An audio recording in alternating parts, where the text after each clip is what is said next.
Good morning, and welcome to another episode of A Conversation with Father Orsi. I'm BC Cloutier, Chairman of Action for Life, and this is Father Michael Orsi. Good morning. Good morning, my friend. What's up today? Oh, we've got a good one today. Shall we do? Good one, Father. Stay there, folks. Stay right there. Here's the question, plain and simple. Should educational institutions like Harvard be tax exempt? Okay, that's a good question, and certainly it's been in the news quite often now about Harvard and whether or not they should be tax exempt. Now, legally, folks, they're tax exempt, okay? Right. Because they are nonprofits. However, let's use a little bit of common sense here. And as I've heard it said many a time, common sense is not all that common. When you have an institution that has in reserve, the estimates I've seen are between 33 and 52 billion. We're talking about billion, not million. With a B, yeah. With a B, $1 billion. And they are tax exempt. And they are also receiving government funds. There's something wrong with this picture. Well, from a lot of funds from a lot of buckets. I mean, student loans, right? Government money. Research money, and I think we should also say, Father, we're not picking on Harvard. We're talking about educational institutions that are tax exempt. Some of them desperately need to be tax exempt because they're marginal, but the Ivies do not have that issue. They're, as someone said, they are hedge funds with classrooms. Yes. Now, regarding research, people will say, well, you need the tax-exempt schools to aid in research and development. And it sounds marvelous, and I guess to some degree it's true, and to some degree it's necessary, but why aren't the major corporations taking care of research and development, or having the major organizations, companies, if you will, just like, for example, the drug companies, pharmaceutical companies. Yeah. Why aren't they subsidizing the university and their research laboratories? I mean, these pharmaceutical companies, they make a fortune. And it behooves them to do this kind of research. It ultimately results in far greater profits, right? So, I would think so. I would think so. So sometimes things are the way they are because they've always been that way, and nobody is questioning what's been going on. But it is time to question. First of all, tax exempt. We might want to leave that alone. I don't like tampering with people who claim to be and are functioning as nonprofits. Let's just leave that alone. But sending government money to further subsidize an institution that is worth, folks, billions is a lot of money. I personally find that find that criminal. My tax money is going to be spent on giving Harvard more billions to continue to do what? If you have all those billions, evidently you're not spending all those billions. What do you do with those billions? You're investing them? Where are you investing them? BC, where are you investing all that money? A lot of it in China. I didn't want to go there. Harvard, again, we're not picking on Harvard, but they are the biggest of the bunch, right? In terms of endowment and reputation, et cetera. They point to the fact that a lot of what's in that endowment is restricted funds. Okay. So the donor says, I'm going to give you X, however, it can only be used for Y, which is perfectly fine, and that those funds should be segregated. But the earnings on those funds. So someone says, I'm going to give you $100 million to build a new dormitory, but it's not going to get built for 15 years for whatever reason. For 15 years, that $100 million is earning interest and dividends, Sure. right? And in some cases, or maybe in a lot of cases, capital gains. You know, I'm not so sure that that part of the endowment shouldn't be taxed in some form. Yeah, I agree with you. You can, on some of these huge endowments, you can make quite a fortune over a period of years, even before whatever you designated the money for ever happens. You know, whether it's a building or a department.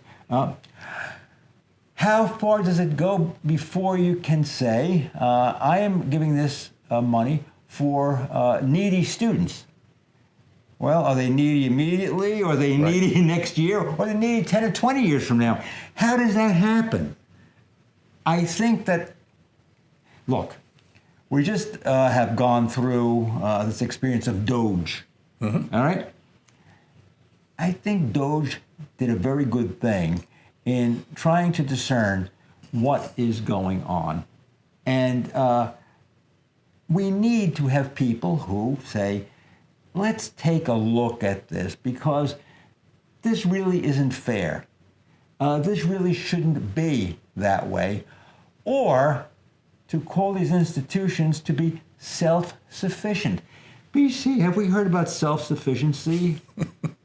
I think we have.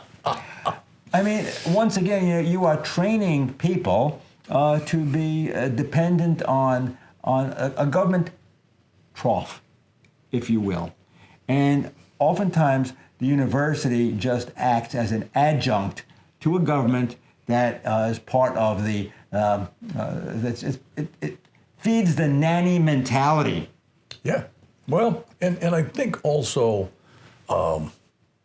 when we look at the Trump administration, they're doing some interesting things. Some of them objectionable, some of them not. We'll see how all of this gets sorted out in the courts. But the one thing that I like about the present administration is they are looking at everything and asking, why are we doing this? Right. And that hasn't been done in government for a long time, and I suspect it hasn't been done in higher education for a long time, because student loans being what they are, they've just continually raised the income of the professors and the adjuncts and et cetera, everybody. So they're all making a lot of money because they're not accountable. They can just raise tuition. Yeah. What has happened in higher education is that because so much money is being poured into it, both directly by government and also by endowments, a tremendous bureaucracy has grown in education. Oh, yeah. And it goes not just at higher education, but also at the lower levels of education, grammar school and high school, community colleges, where you have a lot of administration, associate dean for this, and associate dean for that, and associate to the associate. And a lot of that money is not ever getting to the students. Right. And that's a real problem. Sometimes when you look at how an institution is spending its money, you have to go through the readouts that you provide financial information. You're saying, is this necessary? Is this necessary? What? The better one is, what is this? You know what's really interesting? And this is true, I think, all over the country. Now we're talking about public education. Go on your school's web or school department's website and look at the number of administrative people that exist. Yeah. These are not people that teach anything. Mm-hmm. These are not people that generate any revenue. They're basically paper pushers. Yes. And the public education system is just loaded with administrators that really aren't that important. Right. Let me just say this, folks. I certainly have some experience both in higher education and in the lower levels of education.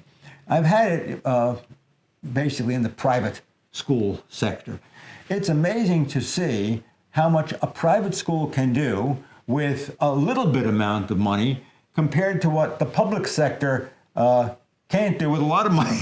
Yeah. It's just unbelievable. I remember when I was in grammar school, the parish paid basically for our education. You went to a school, and I think the tuition was $2 a month.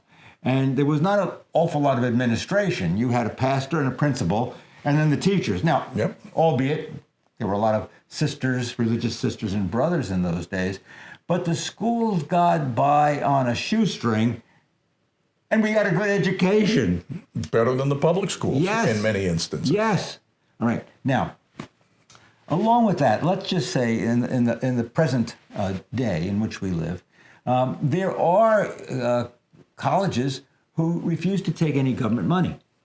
And the most famous is Hillsdale. I believe there was an article a couple of months ago, maybe in Wall Street Journal, about Hillsdale versus Harvard, something like that, and talked about what Hillsdale is able to provide with no government money, not a dime. None at all. Let me tell you something, folks. I have taught in law school students who went to Hillsdale for their college education. I have never had better students.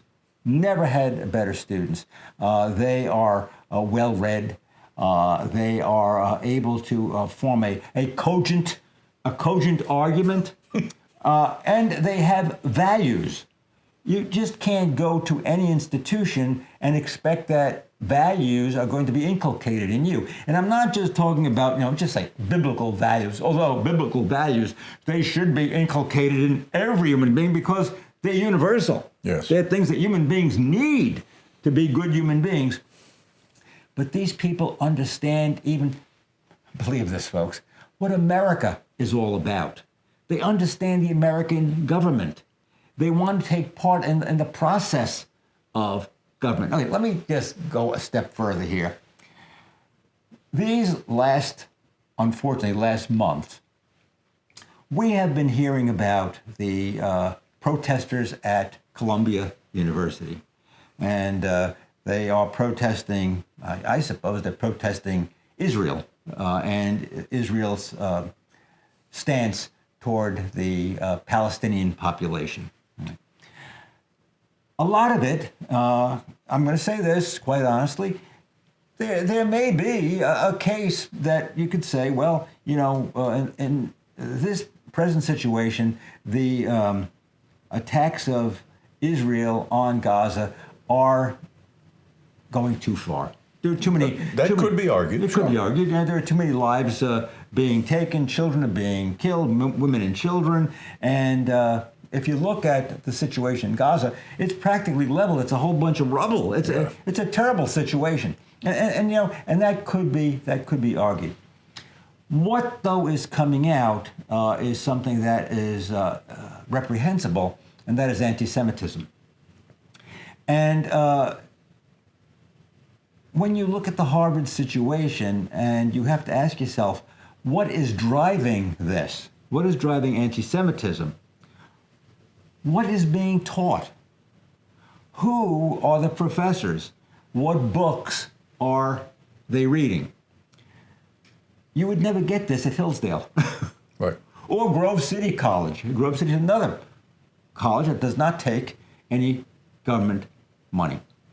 So we have to say, not only what is the quality of the education, but what are the values that are being taught. As I said, there may be, and I think there is a good argument to say, the present situation in Gaza and the attacks of Israel on the population of Gaza are over the top. I think they're inhumane at this point because of the innocent life that's being lost. But there's never any grounds for anti-Semitism. Right. Because that's something completely different. And the world has been there before with Nazi Germany, and it can't happen again. Never again. Never again. And yet, it seems that it is, Father. Yeah. Now, fortunately, on a much lower, more moderate scale. But just for the crime of being Jewish, people are being attacked physically and verbally. Right. And there's no excuse for that in America. And so, with that said, I absolutely agree that anyone who is a guest of this country who conducts themselves in an anti-Semitic manner, or for that matter, anyone who denigrates the United States, should go home. Mm-hmm. Well, you know what is very concerning to me is that this is taking place at Columbia University, one of the great universities of the world, and in a place like New York City. How does this happen? How does this kind of an attitude grow, fester in a great cosmopolitan city like New York? Now, it grew in a place like Nazi Germany. Mm-hmm. So I cannot take it lightly. I cannot take it lightly. Now, there are, some, I suppose, nuances that we have to address. There are some people who say, well, I'm pro-Israel. And I'll put myself in that camp. I am pro-Israel. But I am pro-state of Israel, that this state was established in 1948, United Nations, the nations of the world agreed that this should happen, so that the Holocaust would never happen again. Yep. And those borders should be protected, and the Israelis that live there should be protected. But it's a political entity. There are some that want to make this a religious entity, and it's called Zionism. And it's a religious concept that says we have to expand the borders to the borders as they existed in the ancient state of Israel. And therefore, you then have the Palestinians saying, wait a minute, we live here, and we don't want to be part of this. I suppose some would move it toward a theocracy, and then to reestablish the temple on the mount, where the Dome of the Rock now exists. So if people go that far and want to reestablish the temple where a mosque now exists, you're heading toward World War III. Right. And so this has to be a solution that is not a religious solution. This has to be a diplomatic solution. Mm-hmm. The secular powers of the world have to deal with this. Now, interestingly enough, the Vatican has had a fairly good policy regarding the state of Israel, although there's no official recognition, once again politically, because recognizing Israel might upset the Palestinians or the Muslim population. But, the state of Israel is a recognized entity, recognized by the civilized nations of the world. Let me put it to you that way. If you say it has no right to exist, well, you're going against what has been established in 1948. That's almost 80 years. You can't litigate what went on almost 80 years ago. You can't. You can't. Now, have there been injustices perpetrated against the Palestinians? Folks, both sides. Yes. And the fact of the matter is there were innocent Palestinians moved off their land, their ancestral land, to establish the state of Israel. Yes, they have. The goal was, at the time, Jordan is the Palestinian state, the Arab state, Israel is the Jewish state. We get to those areas of Gaza and the West Bank and all of those areas, there were large Christian populations in those areas too, and a lot of the Christians have been moved out of those areas. So when you talk about Golan Heights, Golan was taken from, I believe it was Syria in the 1967 war. Okay.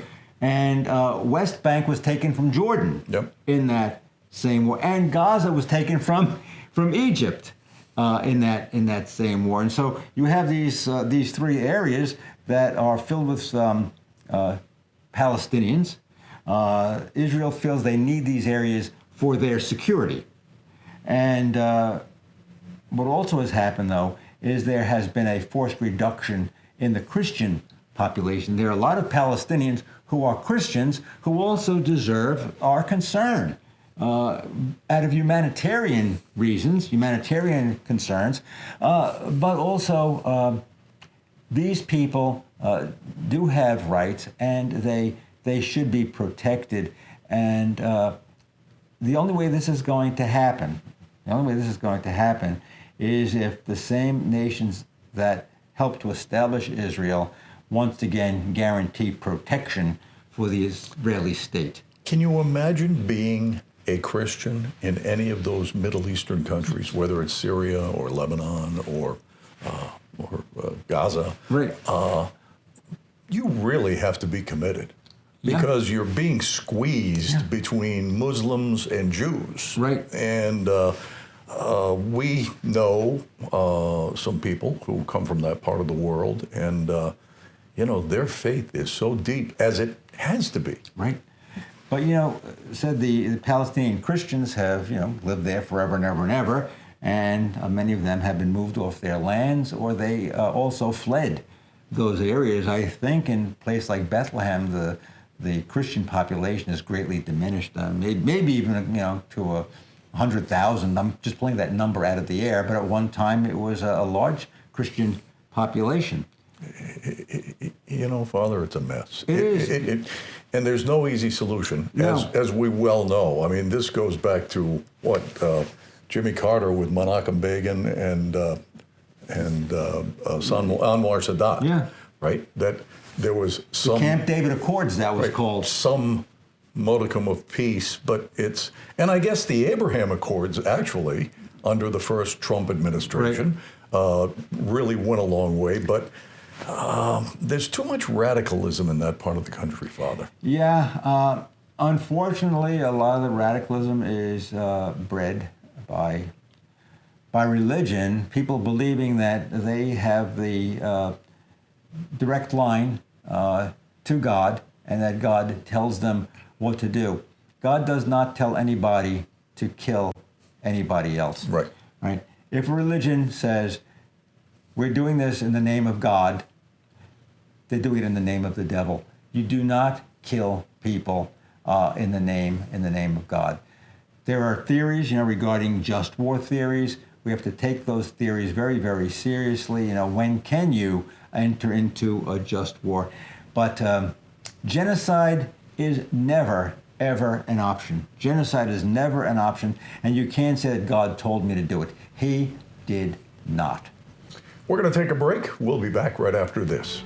Lara Trump is coming to Naples on November 6th, and discounted early bird tickets are available now. Get a 25% discount by buying now at actionforlife.org/events. November 6th is your once-in-a-lifetime opportunity to get up close and personal with Lara Trump, a prominent political figure, television personality on Fox News, and a dedicated advocate for family and conservative values. Enjoy elegance, education, and enlightenment as Action for Life presents the Golden Age Gala. Watch Lara Trump and Father Michael Orsi engage in a highly anticipated dialogue on stage at the beautiful Naples Grand Beach Resort. Make your reservation now for the Golden Age Gala featuring Lara Trump, Thursday, November 6th. The Golden Age Gala promises to be an evening to remember as we gather to recognize and uphold the sanctity of life. Get your discounted tickets today at actionforlife.org/events. We'll get back to a conversation with Father Orsi in just a moment. But right now, I'd like to talk to you about the cost of producing and airing this television program, which amounts to about $3,000 per episode. Now, that includes the production costs and the airtime, but $150,000 a year is a pretty big hill to climb. And I'm here to ask for your help. We think that you enjoy the program, at least that's what we hear. The board of directors believes that this is a very good investment. I hope you feel that way too, obviously. What I'd ask for is that you consider contributing to actionforlife.org. You can go online, you can contribute once, you can contribute on a monthly basis, and we are more than glad for either. Whatever's appropriate in your circumstances. But again, please go to actionforlife.org and make a tax-deductible contribution to keep a conversation with Father Orsi on the air. Thank you so much, and God bless to you and yours.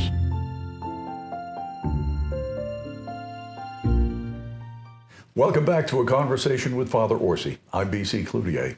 Father, this has been a fascinating discussion where we started with tax exemptions for religious institutions and moved to the Middle East. We've only got a couple of minutes left. Final thoughts? Final thoughts is, well, quite honestly, a lot of foreign countries with an agenda, whether it be political and or religious, and usually, in many cases, they go together, are investing in our institutions of higher education. And their money is welcomed, and it also brings with it a certain point of view. In other words, if you have a country or a wealthy client from a foreign country who is of a certain persuasion, and you're giving millions to this institution, is it not possible that institution begins to provide professors and books and videos that support a certain point of view? Folks, this is reality. And so you oftentimes, all the time, be careful who's giving you the gift. Remember the old Trojan horse, all right? Yeah. Remember the old Trojan horse? Ah, look at this. This is a wonderful gift. This is a beautiful horse. Inside the horse is the enemy. And the enemy gets into the village, and these universities are like, they're little villages. Some of them are big villages. And just think of all of the infiltration that can take place right here on American soil. You don't have to go fight a battle someplace else. The battle oftentimes is right here. So we have to be very, very careful of who we accept gifts from. We have to be very careful of the institutions that we support, all right? And if you want to make a good, contribution to a great institution, be discerning. See what the institution is all about. See where they're getting their money from. See what they're teaching. See what books they're using. And then make your decision. Let's be quite honest, folks. A lot of money is being poured into institutions by people who are involved in big business. And money talks. They have an agenda. Money talks.